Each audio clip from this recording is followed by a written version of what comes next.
भूतिया ब्रिज। मीना अपने परिवार के साथ जारूडीह नाम के छोटे से गांव में रहती थी। गांव में 12वीं तक ही पढ़ाई की सुविधा होने के कारण मीना बड़ी उदास थी। शाम को खेत से लौटकर श्यामल मीना से कहता है, मेरी लाडो रानी को क्या हुआ? इतनी उदास क्यों है? मेरे रिजल्ट आ गए हैं बाबा, 80% नंबर आए हैं मेरे। ये तो खुशी की बात है बेटी।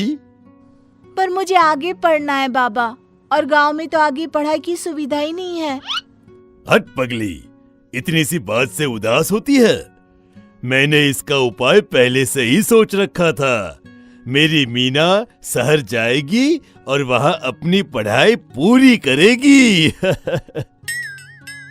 मीना और श्यामल उसी शाम गांव के पास के बस अड्डे पर जाते हैं। धीरे धीरे शाम अपना आंचल बिछा रही थी।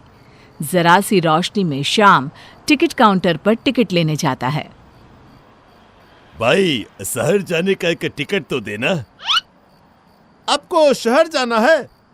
अरे नहीं नहीं नहीं भाई, मुझे नहीं, मेरी बेटी को। देखिए भैया, मैं तो आपको शहर न जाने का ही सुझाव दूंगा, वो भी जब आपकी बेटी अकेली जा रही है।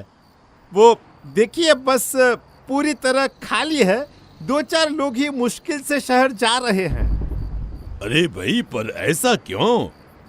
शहर जाने वाला रास्ता बुरी तरह से खराब हो चुका है और इसीलिए आज बस पुरानी ब्रिज से जाएगी। हाँ भाई, तो उससे क्या? आपको नहीं पता? अरे भाई, वो ब्रिज भूतिया है। आप ये क्या बातें कर रहे हैं अंकल? ऐसा कुछ नहीं होता। बिना कुछ सोचे समझे टिकट लेकर मीना बस में चढ़ जाती है। धीरे धीरे बस शुरू होती है, पर अचानक ही मौसम खराब होने लग जाता है। हे भगवान, सफर शुरू भी नहीं हुआ कि आत्माएं अपना असर दिखाने लगी। बस पुराना ब्रिज पार करवा देना, हे भगवान। खराब मौसम और धुंध के बीच ड्राइवर जैसे तैसे बस को ब्रिज तक ले जाता है। ब्रिज पर पहुंचते ही बस रुक जाती है। लो लो लो लो लो लो, आ गए वो। अब सब मरेंगे, सबके सब मरेंगे। अरे तुझे मैंने बोला था ना चुप रहने को, ऐसे तो बाकी सभी को डरा देगा तू। चुप हो जा। तभी सभी को बच्चों के हंसने की आवाजें आती हैं। माँ देखो ना, शिकार, भूख लगी है। माँ वो देखो।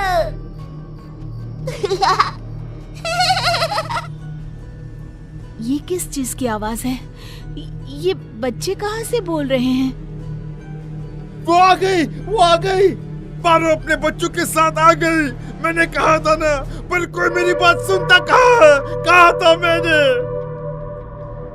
बस अपने आप जोरों से हिलने लग जाता है, मानो कोई ताकत उसे हिला रही हो। मीना ने घबराकर बाहर देखा तो वो देखती है कि एक 8-9 साल का बच्चा बस हिला रहा है। बच्चे की आंखें बिल्कुल काली, शरीर पूरी तरह सफेद। वो नजरें उठाकर मीना को देखता है। शिकार। हड़बड़ाती हुई मीना वापस बस में देखती है। बस के फ्लोर पर चलता हुआ एक अंधा बच्चा उसकी ओर आता है।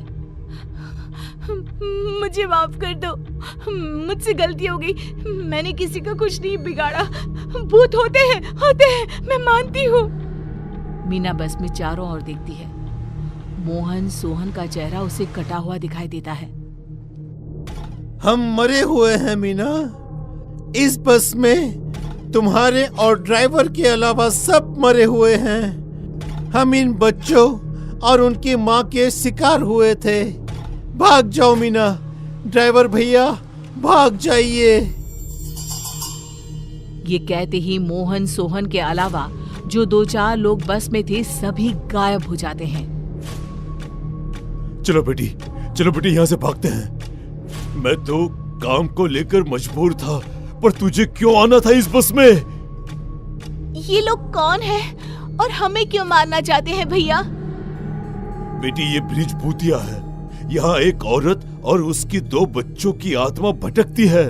उसका एक बच्चा तो अजन्मा ही है। बहुत बुरी आत्माएं होती हैं बेटा, बहुत बुरी। पर कोई तो कारण होगा, वो लोगों को परेशान क्यों करती है?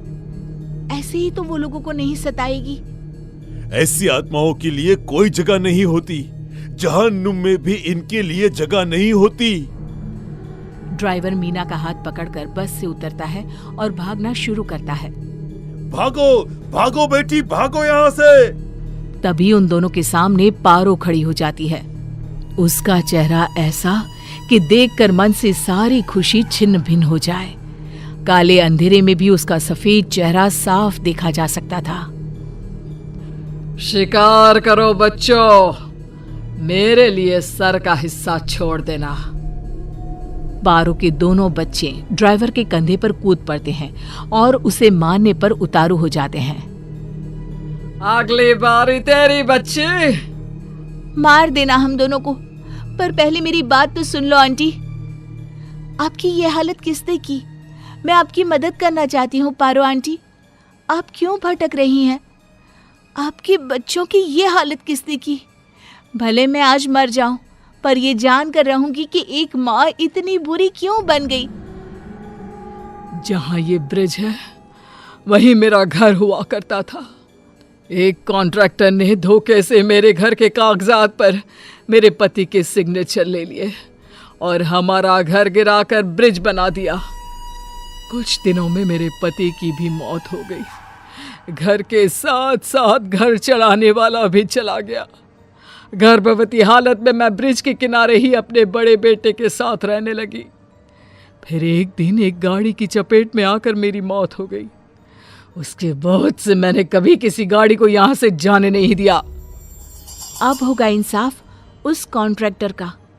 उसे जेल और आपकी आत्मा को शांति। बहुत हुआ इस मौत का खेल। शायद आज ये बस इस ब्रिज पर आपको आजाद करने ही आई है। इसके बाद मीना गांव वापस लौटकर सारी बातें अपने पापा को बताती है और ड्राइवर श्यामल और मीना कॉन्ट्रैक्टर के काले कारनामों का पता लगाते हैं और न्यूज़पेपर में छपवा देते हैं। पारो के साथ साथ उस ब्रिज में मरे हर इंसान की आत्मा की शांति करवाई जाती है और ब्रिज हमेशा के लिए आत्माओं से आज़ाद हो जाता है।